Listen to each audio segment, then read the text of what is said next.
बर्तमान कालिया योजना को नहीं बहुत बड़ गोटे खुशी खबर आसीगला जहाँकि राज्य सरकार तरफ कालिया योजना जो हिताधिकारी रही से हिताधिकारी मान अकाउंट को आज राज्य सरकार टंका ट्रांसफर करने को जाउछंती।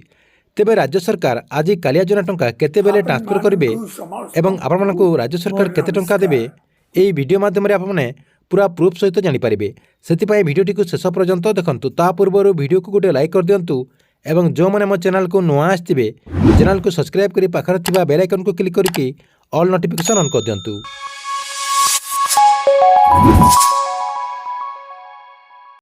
एठी आपने देखिपारे कालिया योजना को नहीं कृषि विभाग तरफ गोटे बैनर मध्य पोस्ट कर जहाँकि देखो लिखाई कालिया सहायता राशि खरीफ 2024 ओडिशा माननीय मुख्यमंत्री श्रीजुक्त नवीन पट्टनायक द्वारा हस्तांतर।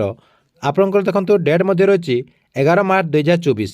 ता सहित देखो राज्य सरकार तरफ एथर कालिया योजना टंका केते लोकंको दियाजिबो जहाँकि आपणकर क्षुद्र एवं नाममात्र चाषी ता सहित भूमिहीन चाषी मानकु एथर 46 लाख ऊर्ध्व चाषी मानकु एई टंका ट्रांसफर कर जहाँकि राज्य सरकार को 933 कोटी टंका डीबीटी माध्यम समस्त चाषी भाई अकाउंट को यह टंका ट्रांसफर कर सहित देखु 18 लाख ऊर्ध्व भूमिहीन कृषक परिवार को 360 कोटी टंका अतिरिक्त दिज्व। एथर किंतु राज्य सरकार 30 जिले में 30 कालिया केन्द्र शुभारंभ करने को जाउछंती जहाद्वारा राज्यर जो कालिया योजनार हिताधिकारी रही ता सहित जो मैंने नुआ आवेदन करने चाहते समस्त तथ्य से कालिया केन्द्र में पाइपर। ये आप मोबाइल स्क्रीन देखिपारे कालिया योजना को नहीं समस्त न्यूज पेपर अपडेट आसी आज आपने कालिया योजना टंका पाइबाक जाउछंती। देखंतु ए होची आपनकर संवाद न्यूज रे राज्य सरकार तरफ कालिया योजना टंका जो ट्रांसफर करा ए न्यूज रे मध्य अपडेट होईची। ता सहित समाज न्यूज पेपर रे मध्य कालिया योजना को नहीं ए नै अपडेट होईची जहाँकि आपन मोबाइल स्क्रीन रे देखि पारथबे।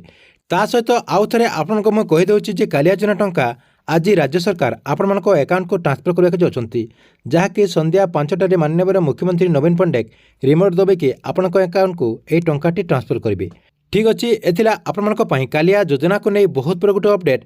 आपण मानक वीडियो केमती लगिला कमेंट बॉक्स रे निश्चय गोटे कमेंट करेंगे एवं गवर्नमेंट रो जेकोसी नुआ योजनार अपडेट जानबा पई आपण माने ए चैनल टी को रेगुलर देखुतांतु।